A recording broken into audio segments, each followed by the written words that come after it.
नमस्कार दोस्तों, हमारे YouTube चैनल BN मोटिवेशनल में आपका हार्दिक स्वागत है।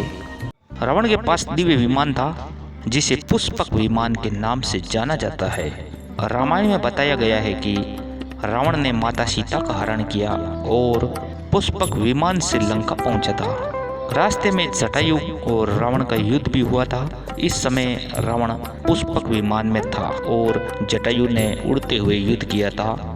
षष्ठकृत ब्रह्मा के पुत्र विश्वा की दो रानियां थी, मंदाकिनी और केकसी।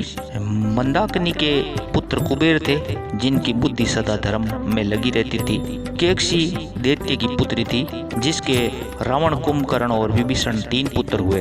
रावण और कुंभकर्ण की बुद्धि अधर्म में लगी रहती थी। भगवान शिव की तपस्या इन्हें प्रिय थी।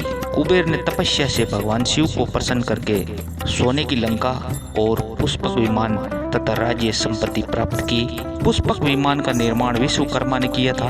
विश्वकर्मा देवताओं के शिल्पकार हैं। पुष्पक को प्राचीन समय का सर्वश्रेष्ठ विमान माना जाता है। पुष्पक में कई ऐसी विशेषताएं थी जो अन्य किसी देवता के विमान में नहीं थी। कहा जाता है पुष्पक विमान धन के देवता कुबेर के पास हुआ करता था, किंतु रावण ने अपने इस बड़े भाई कुबेर से बलपूर्वक उसकी नगरी स्वर्ण मंडित लंकापुरी तथा पुष्पक विमान छीन लिया था। पुष्पक बहुत ही दिव्य और चमत्कारी था। ऐसा माना जाता है कि पुष्पक विमान मन की गति से चलता था, यानी रावण किसी स्थान के विषय में सिर्फ सोचता था और उतने ही समय में पुष्पक विमान उस स्थान पर पहुंचा देता था। ये विमान रावण की इच्छा अनुसार बहुत बड़ा भी हो सकता था और छोटा भी। इस विमान की वजह से रावण अपनी पूरी सेना सहित एक स्थान से दूसरे स्थान तक आना जाना कर सकता था।